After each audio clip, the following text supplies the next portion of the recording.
안녕하세요.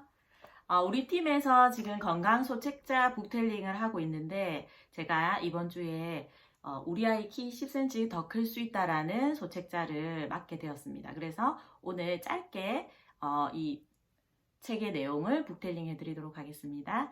저는 개인적으로 제가 이걸 하겠다라고 골랐거든요. 왜냐하면 저도 단신이고 저희 신랑도 단신이기 때문에 결혼하고 나서부터 아이를 막 가질 때부터 나는 아이가 태어나면 진짜 키에 대해서 어렸을 때부터 많이 이렇게 조금 체계적으로 챙겨줘야 되겠다라고 생각했던 사람 중에 하나거든요.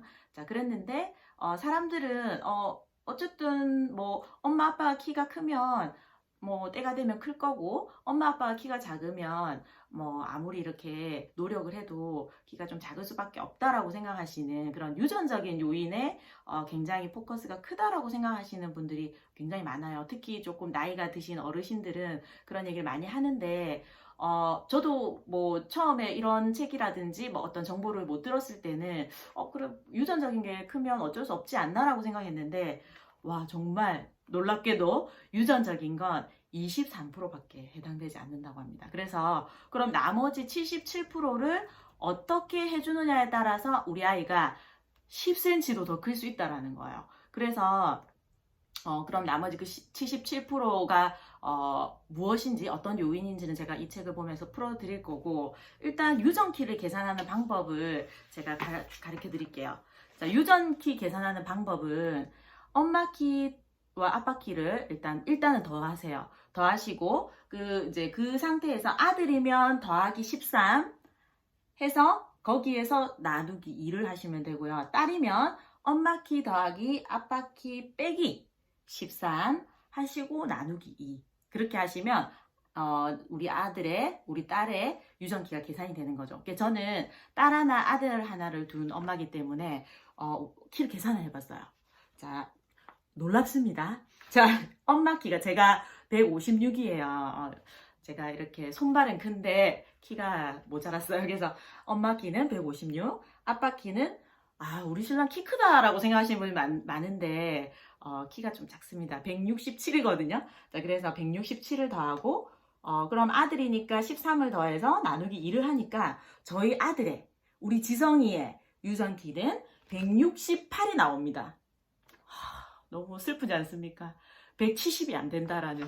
자, 그 다음에 딸은 제 키와 아빠 키를 더해서 마이너스 13하고 나누기 2를 하니까 155. 저보다 작아요. 저도 156인데. 자, 그래서 저보다 작게 큰다라고 저희 고은이가 작게 큰다라고 생각했을 때 너무 가슴이 막 답답한 거죠. 자, 그런데 다행히 저희가 이런 유전적인 거는 23%밖에 차지하지 않는다고 하니까 나머지 77%를 완전 퍼펙트하게 챙기면 이렇게 10cm를 더 키울 수 있다는 거예요. 자, 그러면 만약에 저희 아들 168에서 10cm를 더 키운다. 그러면 178. 뭐 못 봐줄 키는 아니죠, 그죠? 그 다음에 우리 딸 155가 유전키인데 한 10cm 더 키워서 165다.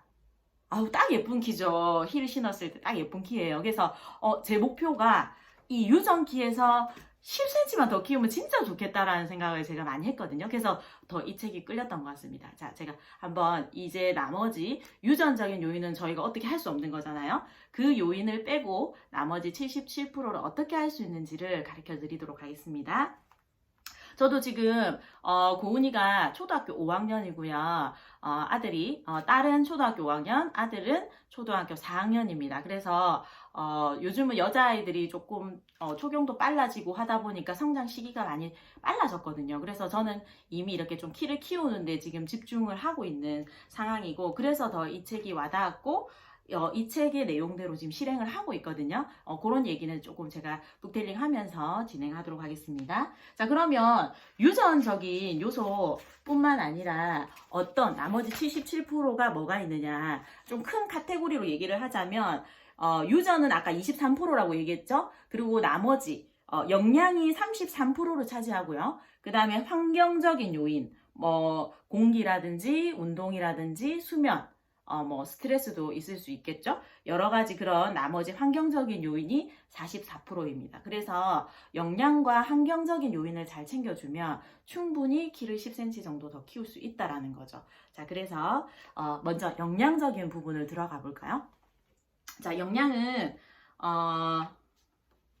어떻게 이렇게 챙겨줘야 될까요? 일단 시기를 영양도 챙겨주면 좋지만 뭐 늘 챙겨주면 좋지만 아이들이 키가 확 크는 급성장기라고 얘기하죠.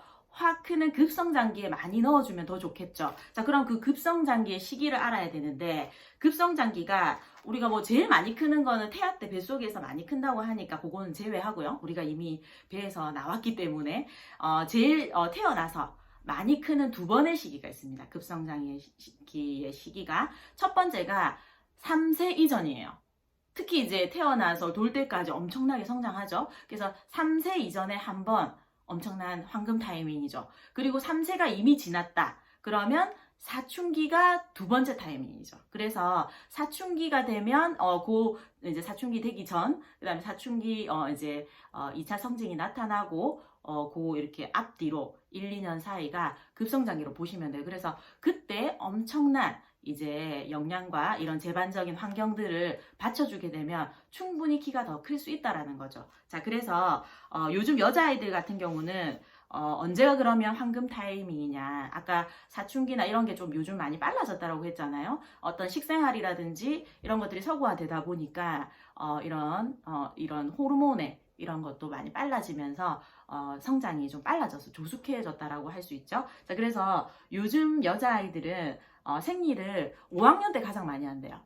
보니까 5학년 뭐 중반 아니면 이제 6학년 초 이렇게 해서 5학년 때, 6학년 때 가장 많이 하는데 그래서 여자아이들의 키를 키울 수 있는 황금 타이밍은 초등학교 4학년에서 6학년 사이라고 하네요. 물론 뭐 조금 아이마다 조금 차이는 있겠지만 초등학교 4학년에서 6학년 잘 기억해 두시고요. 그 다음에 남자아이 같은 경우는 초등학교 6학년부터 중학교 2학년까지 남자아이들은 조금 더 여자아이들보다 성장이 좀 더 급성장기가 뒤에 오거든요. 그래서 조금 더 시간이 조금 더 벌어진다고 보시면 돼요. 그래서 키가 남자아이들이 보통 여자아이들보다는 평균 키가 크잖아요. 자, 그런 의미도 있습니다. 그래서 그러면 어떻게 황금 타이밍인지를 알 수 있을까요?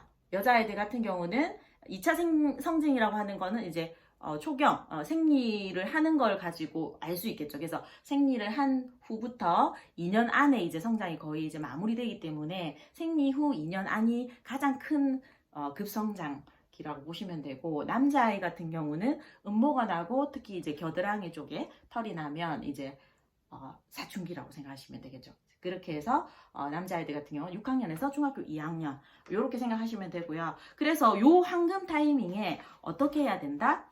폭풍 영양을 넣어주셔야 돼요. 그냥 영양이 아닙니다. 폭풍 영양. 그래서 키 성장에 꼭 필요한 균형 잡힌 영양을 넣어주셔야 돼요. 무조건 많이 먹인다. 뭐 예를 들어 인스턴트 뭐 식품이나 가공식품을 많이 먹는다고 해서 키가 크진 않겠죠. 왜냐하면 거기에는 키를 키울 수 있는 영양이 많이 빠져 있는 상태지 않습니까? 그래서 키를 키울 수 있는 성장에 필요한 영양소를 많이 넣어주는 게 좋겠죠. 자, 그러면 아이들이 얼마나 많이 먹느냐보다 무엇을 먹느냐를 따지자. 아까도 얘기했듯이 인스턴트라든지 가공식품을 많이 먹다 보니까 요즘 아이들이 영양 상태는 좋아졌지만 문제는 불균형이라고 하거든요. 그래서 뭐 예를 들면 편식을 하는 아이들은 고기만 먹는다든지 야채 과일을 전혀 먹지 않으면 이런 영양의 불균형이 올 수 있겠죠. 자, 그리고 뭐 이런 뭐 아까 과자라든지 음료수, 뭐 탄산 이런 것도 아이들이 많이 먹지 않습니까? 그러다 보면 우리 몸에 좋은 이런 무기질들이 같이 빠져나가면서 또 영양의 밸런스가 깨어질 수 있겠죠. 자, 그러면 어쨌든 영양에서 가장 중요한 게 뭘까요? 키성장이라고 얘기하니까 사람들은 조금 이렇게 단순하게 생각한다면 키니까 뼈고 뼈가 길어지니까 칼슘 이렇게 이제 생각하시는 분들이 굉장히 많거든요. 자, 그런데 가장 중요한 건 바로 단백질입니다. 제가 이 책도 물론 좋아하지만 저는 키에 굉장히 관심이 많지 않습니까? 자, 그래서 별난 치과 의사의 별난 키 처방전이라고 치과 의사 선생님이신데 이제 키를 키우는 데 있어서의 어떤 이렇게 그 내용을 잘 정리해 놓으신 책인데 여기도 보면 이 성장 호르몬의 재료가 바로 아미노산, 단백질이라는 거죠. 그래서 가장 중요한 거죠. 아무리 우리가 뇌에서 시상하부와 뇌하 수체에서 이렇게 성장 호르몬을 분비하라 한다 하더라도 이 원료가 없으면 힘들다라는 거죠. 그게 바로 원료가 뭐다?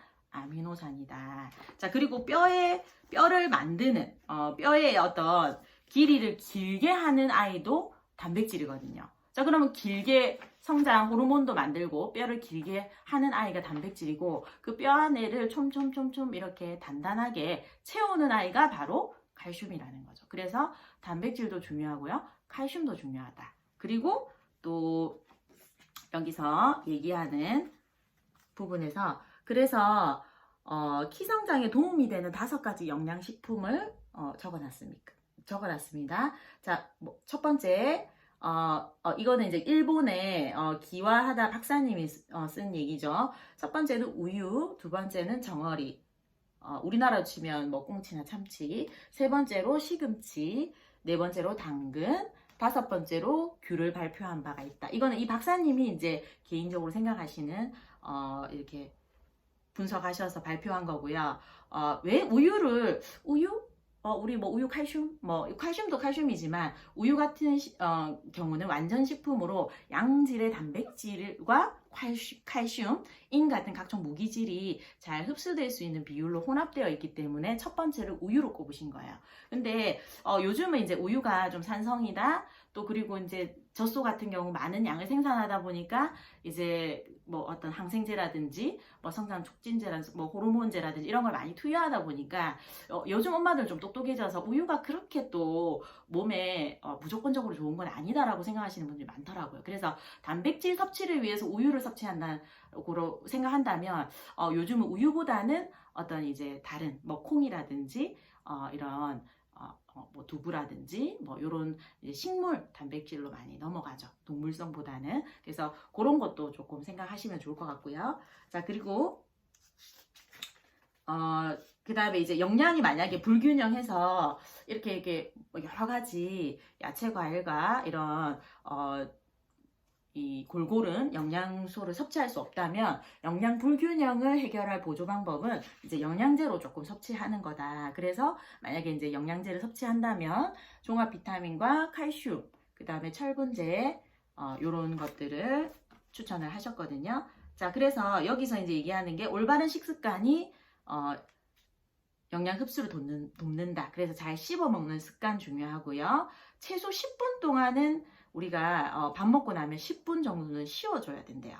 자, 그렇게 해서 조금 쉬게 하는 게 또 영양 흡수를 도와주고요. 즐겁게 먹는. 그래서 밥 먹을 때는 우리가 개도 안 건드린다고 하죠. 그래서 밥 먹을 때는 좀 즐겁게 먹을 수 있도록 감정이 상한 상태에서 먹지 않도록 좀 도와주시면 좋을 것 같고요. 그 다음에 아이들 물을 잘 안 먹어요. 그래서 아이들이 물을 안 먹는 아이들이 많던데 변비가 많더라고. 그래서 아이들도. 자, 그래서 키를 키우는 데 있어서 물은 절대 빼놓을 수가 없는 거죠. 왜냐하면 혈액에 또 7, 80%가 물이고 우리 몸 자체의 7, 80%가 물로 이루어져 있잖아요. 그래서 아이들 같은 경우도 물을 좀 많이 챙겨 마셔야 돼요. 그래서 아이들도 뭐 여기는 2리터라고 하지만 좀 2리터는 솔직히 아이들이 버거울 수 있어요. 그래도 못해도 1.5리터 하루 한 8컵 정도의 물을 마실 수 있도록 지도를 해주시는 게 좋고요. 그래서 어떤 물을 먹이는지에 대한 우리가 역삼투압 정수기라고 냉온 정수기를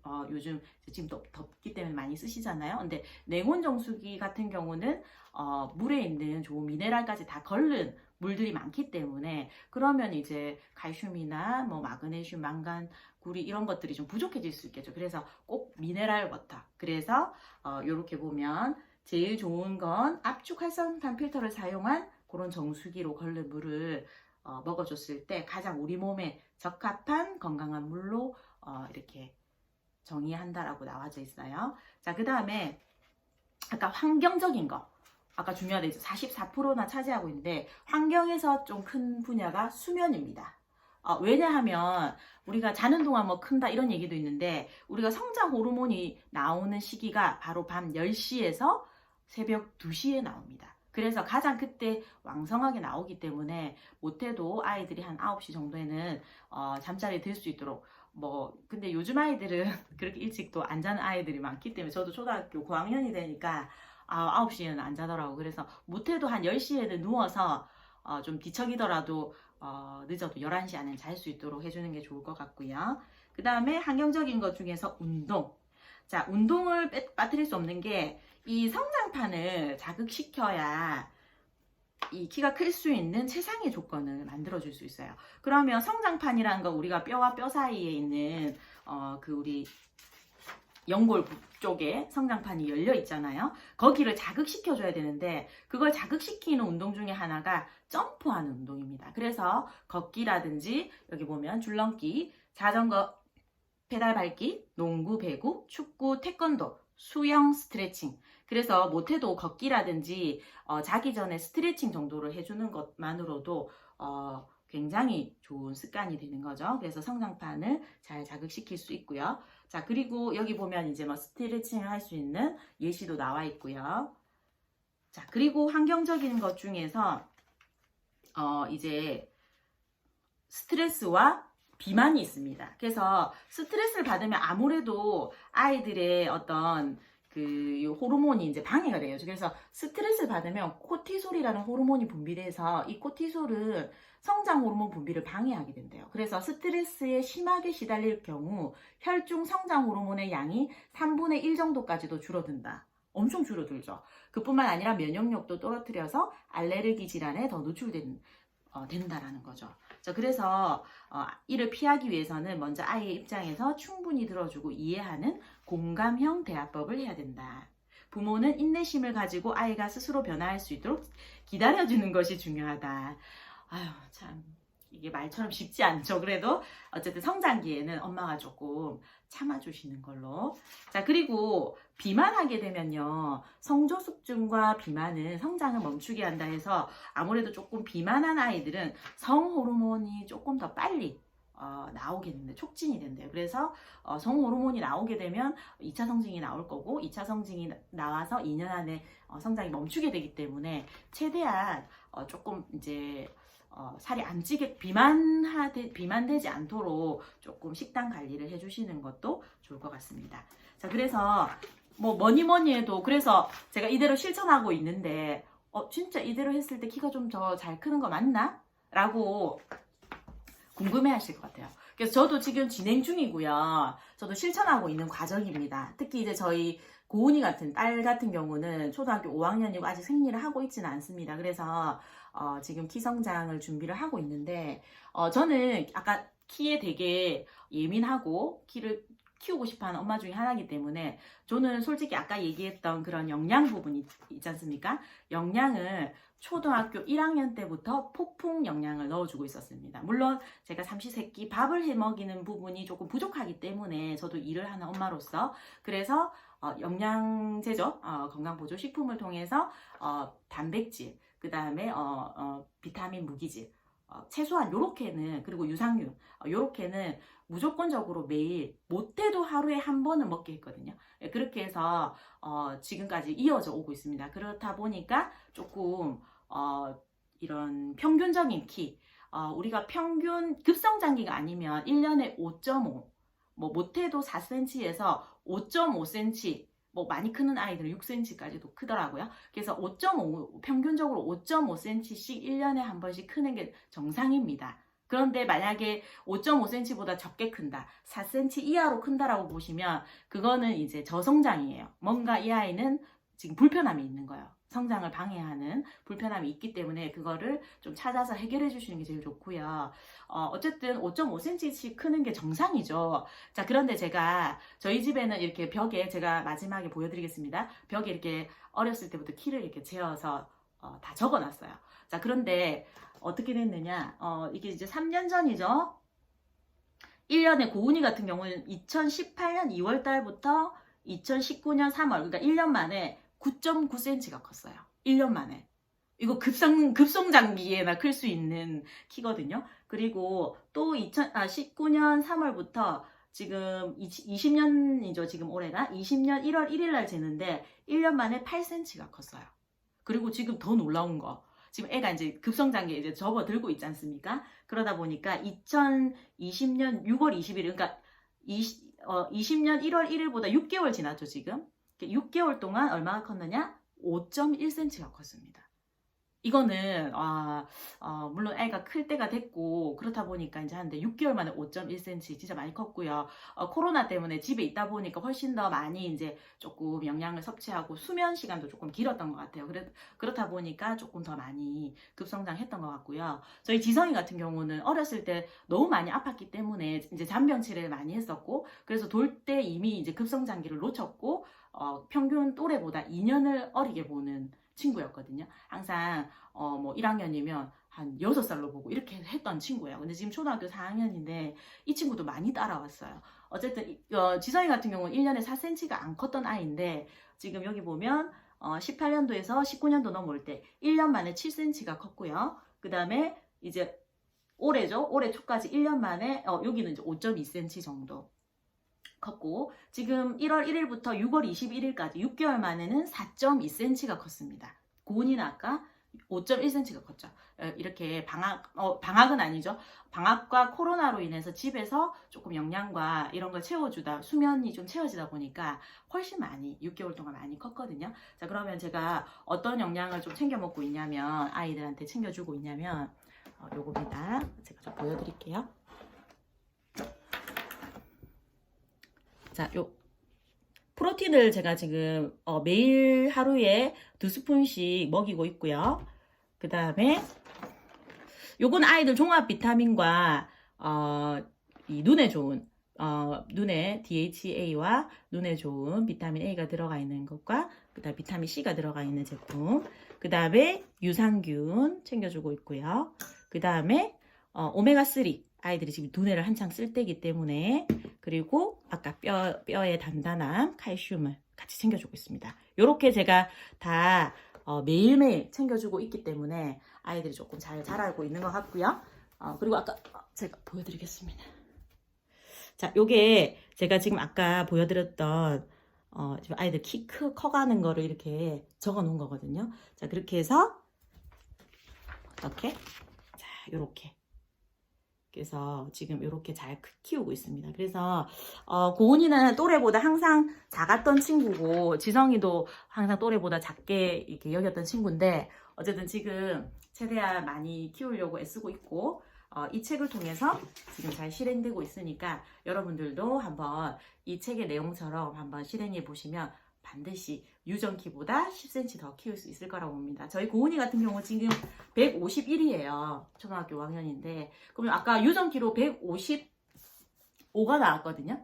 이제 4cm만 더 크면 유전키는 이제 되는 거죠. 근데 제가 봤을 때 아직 생리를 안 하고 있고 생리를 하더라도 2년 정도 더 크기 때문에 고은이는 제가 봤을 때 그러면 못해도 여기서 뭐 16cm 정도, 8cm를 2번 정도 큰다고 봤을 때 충분히 165를 넘어서서 170까지도 키울 수 있겠다라는 생각이 들더라고요. 자, 그거는 제가 키우고 나서 다시 또 영상으로 확인을 시켜드리도록 하겠습니다. 어쨌든 여러분들도 아이들의 키를 잘 키워주시기 바랍니다. 안녕.